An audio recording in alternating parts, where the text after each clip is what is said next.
বর্তমানে Facebook, TikTok সহ অন্যান্য সোশ্যাল সাইটে আপনারা প্রবেশ করলে লক্ষ্য করবেন ভিউয়ার্স বেশিরভাগ মানুষ কিন্তু এই ধরনের ছবিগুলো প্রোফাইল ছবি হিসেবে ব্যবহার করছে। মূলত এই ধরনের ছবিগুলো কিভাবে তৈরি করা হয় আজকের এই ভিডিওটির মাধ্যমে আপনারা জানতে পারবেন। তো তার জন্য ভিউয়ার্স আপনারা চলে আসবেন আপনার ফোনের যে কোনো একটি ব্রাউজারে। আমি এখান থেকে আমার ফোনের একটি ব্রাউজারে চলে আসলাম। আসার পরে সার্চ বারে ক্লিক করে দিয়ে এখানে আপনারা লিখবেন এআই ইমেজ জেনারেটর। অবশ্যই ভিউয়ার্স লক্ষ্য করুন এআই ইমেজ জেনারেটর এটা আপনারা লিখে সার্চ করে দিবেন। সার্চ করে দিলে দেখতে পাবেন এখান থেকে অ্যাডোবির এআই ইমেজ জেনারেটর ওয়েবসাইটে কিন্তু চলে আসবে। একটু ওপর নিচে থাকতে পারে, আপনারা এখান থেকে সেটার উপর ক্লিক করে দিবেন। তাহলে দেখতে পাচ্ছেন এরকম ইন্টারপেজ চলে আসবে। এবার এইখান থেকে কোনায় দেখতে পাচ্ছেন সাইন ইন নামে যে অপশনটি সেখানে ক্লিক করে দেবেন। ক্লিক করে দেওয়ার পর মূলত আমাদেরকে অ্যাকাউন্ট খুলতে হবে। এর জন্য দেখতে পাচ্ছেন কন্টিনিউ উইথ গুগল এই অপশনে ক্লিক করে দিবেন। তারপর ভার্স আপনার ফোনে থাকা সমস্ত জিমেলগুলো আপনারা দেখতে পাবেন। তো যে কোনো একটা জিমেল আপনারা সিলেক্ট করে দিবেন। জিমেলটা সিলেক্ট করে দেওয়ার পর দেখতে পাচ্ছেন আবারও কন্টিনিউ অপশন সেখানে ক্লিক করে দিবেন।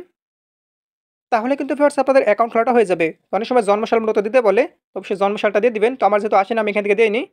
সাবস্ক্রাইব করুন আমাদের চ্যানেলটি, পাশের বেল আইকনটির উপর ক্লিক করে অল সিলেক্ট করে দিন পরবর্তী ভিডিওর নোটিফিকেশন সবার আগে পাওয়ার জন্য। তো আবার আপনারা করবেন কি এখান থেকে সার্চ বারে ক্লিক করে দিবেন। তারপর এখান থেকে এআই ইমেজ জেনারেটর আবারও লিখে সার্চ করে দিবেন। তারপর এখান থেকে সেই ওয়েবসাইটের উপর ক্লিক করে দিবেন। ওয়েবসাইটে প্রবেশ করার পর একটু নিচের দিকে স্লাইড করে আপনারা চলে আসবেন। তাহলে দেখতে পাচ্ছেন জেনারেট ইমেজ নাও সে অপশনে ক্লিক করে দিবেন। এবার এইখান থেকে ভিউয়ার্স আপনারা লক্ষ্য করুন ডিসক্রিব ইওর ইমেজ সে অপশনে ক্লিক করে দিবেন। তারপর ভিউয়ার্স আপনার মতো যে ধরনের ইমেজ চাচ্ছেন অর্থাৎ ছবি চাচ্ছেন সেই সম্পর্কে আপনাকে লিখতে হবে। তো আপনারা চাইলে বাংলা অথবা ইংরেজি যেকোনোভাবে লিখতে পারেন। তো আমি এখান থেকে লিখে দিচ্ছি। তো এখান থেকে আমি লিখে দিলাম বাংলাদেশ ক্রিকেট জার্সি পরা একজন ২০ বছর বয়সী ছেলের মুখ লাল কাপড় দিয়ে বাঁধা। তার পেছনে বাংলাদেশের পতাকা। যদি আপনি মেয়ে হতে চান তবে সেক্ষেত্রে এখান থেকে মেয়ে লিখে দিবেন। পাশাপাশি ভিউয়ার্স আপনি এখান থেকে ক্রিকেট আমি জার্সি লিখেছি। আপনার চাইলে ক্রিকেট বাদ দিতে পারেন, শুধু জার্সি দিতে পারেন। অথবা আপনি আপনার মতো করে লিখে দিবেন। তো যেকোনো কিছু কিন্তু আপনি লিখতে পারেন আপনি যে ধরনের চাচ্ছেন। লিখে দেওয়ার পর এই অপশনটিতে ক্লিক করে দিবেন।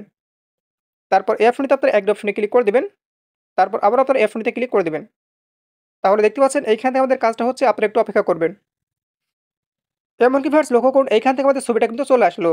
তো আপনি যেরকম লিখবেন সেরকম কিন্তু ছবি চলে আসবে। তো এবার আপনি যেটা ডাউনলোড করতে চাচ্ছেন এখান থেকে সেটার উপর ক্লিক করে দিবেন। তো ৪টা ছবি কিন্তু চলে এসেছে। মনে করুন আমার কাছে এটা ভালো লাগছে, আমি এটা ডাউনলোড করব। এবার এখান থেকে আপনারা ছবিটার উপর ক্লিক করে দিবেন। ক্লিক করে দেওয়ার পর এখান থেকে ডাউনলোড মতো অপশন দেখতে পাচ্ছেন সেখানে ক্লিক করে দিবেন। তারপর ভিউয়ার্স দেখতে পাচ্ছেন ডাউনলোড অল নামে যে অপশনটি সেখানে ক্লিক করে দিবেন। তাহলে দেখতে পাচ্ছেন আমাদের ডাউনলোড হয়ে গেল। এবার খুব সহজে আপনি চাইলে ফেসবুক সহ অন্যান্য সোশ্যাল সাইটে কিন্তু প্রোফাইল ছবি হিসেবে ব্যবহার করতে পারেন।